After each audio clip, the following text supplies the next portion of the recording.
That's what I think about it. I think there's like, at least personally, there's like great ones there. Like I never want to be like QC. But like I look at Northern Line, like 4 hours a day, playing games that I love to play. Everyone loves.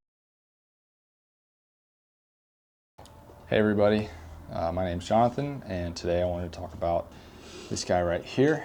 This is my Sony A6300 mirrorless hybrid digital camera. This is actually the first digital camera that I've personally owned. I've used things like DSLRs in the past, back when that was the primary type of camera around. My brother had Canon something, APS-C DSLR, really nice one.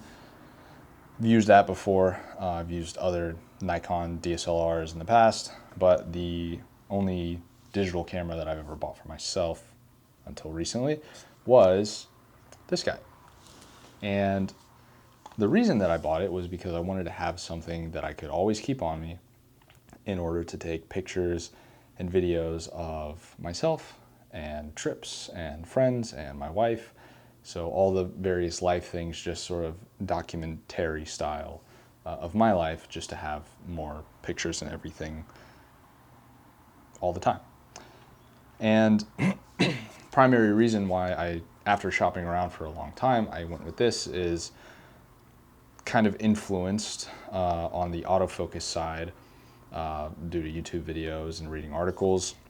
Everyone's saying that Sony autofocus is superior.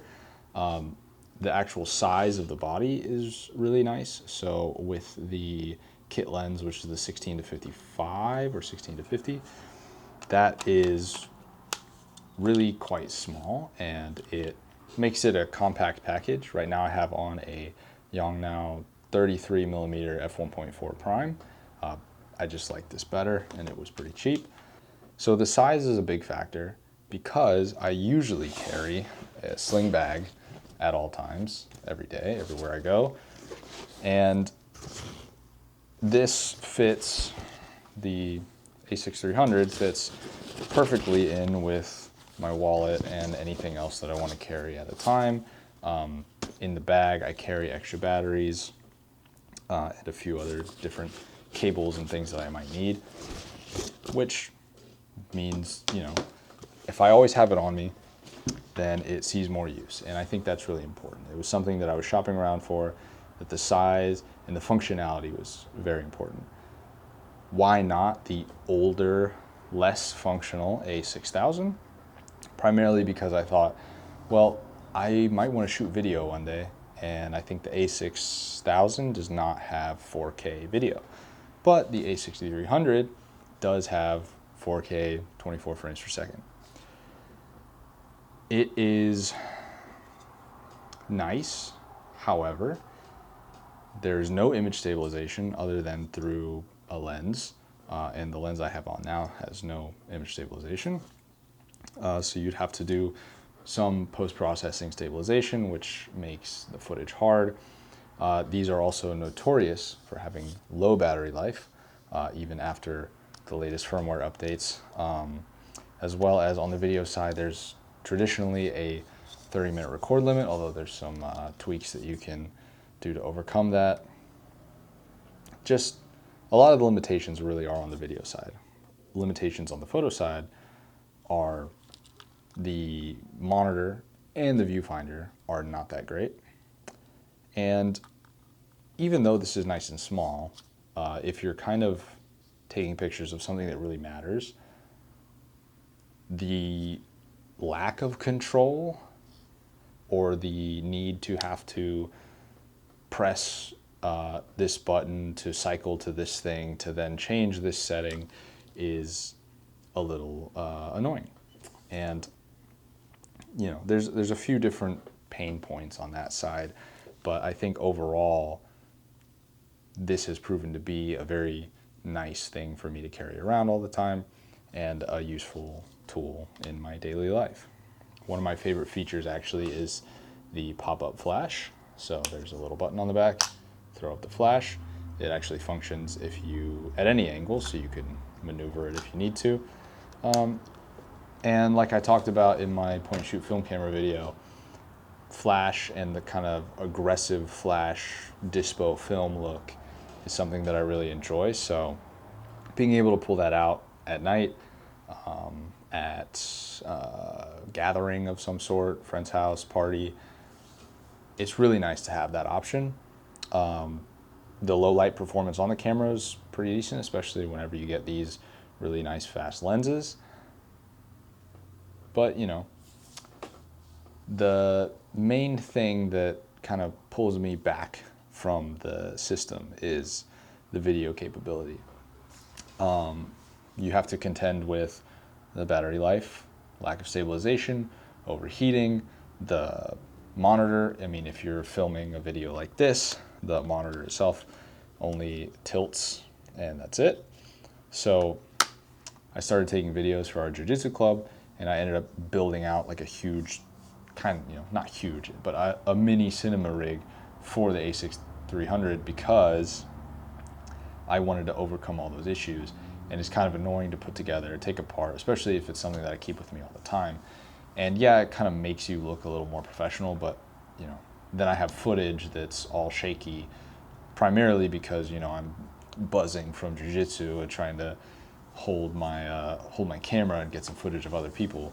But it's the lack of stabilization is really something that pulled me away. Also the overheating. I live in Texas. If I want to shoot with this thing outside, you know, you slap on the cage as like a massive heat sink, but this is still going to be, you know, an issue eventually. So from the photography side, like I said, it's fine. From the video side, I had a lot of issues with it. Would I recommend this for 2026? Maybe, if the price is right. $400, probably the limit. If you're gonna go above that, I say just go A6400 at least, or switch systems entirely. It doesn't have to be Sony. I've recently switched to Panasonic Lumix, and I'm incredibly happy. I'll say that the Lumix I have is the GH7, which I want to do a video about soon, but not quite yet. And I'm very pleased with it, but it's very expensive. If you're looking for inexpensive and something that's incredibly functional, I think the old Sony is kind of the way to go because the autofocus system is still really nice. And that's something that you can be swayed with by influencers, but I'll say that it truly is something special. However, on a 10-year-old camera, the autofocus will sometimes struggle just a little bit. If you're in a wide open scene and you're not thinking too hard, it's, you know, usually your fault, my fault, but the focus can be off. Sometimes it'll latch onto random things, and I would say that's the 1 out of 10 times that something goes wrong, but 9 times out of 10, it's doing what you want, especially on the video side. So something like the A6400, which has stabilization, has a few different nicer creature comfort features, is a little newer. I think something like that could really be a huge benefit for someone that's really looking for even like a 70-30 split between photography and video. The size of the Sony APS-C line in general is really nice. The lens compatibility is really nice. The Yongnuo lens is astounding. I've taken some really nice pictures on this camera, and I will continue to do so because this is something that I always have with me. The Lumix that I have now, it's a little chunkier.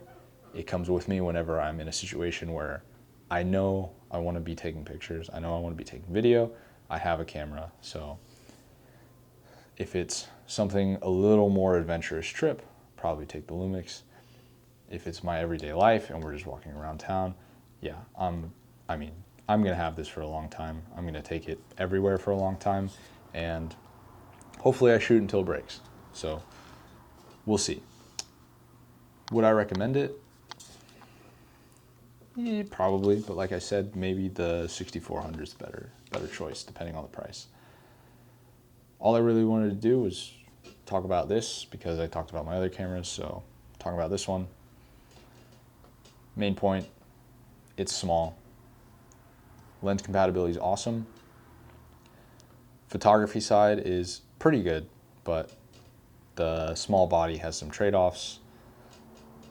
And the video side, it works. You can make it work. Obviously, I made it work for a while, but it was pretty frustrating. And as soon as I had the opportunity to get rid of that frustration, I did. So that's really all I wanted to say.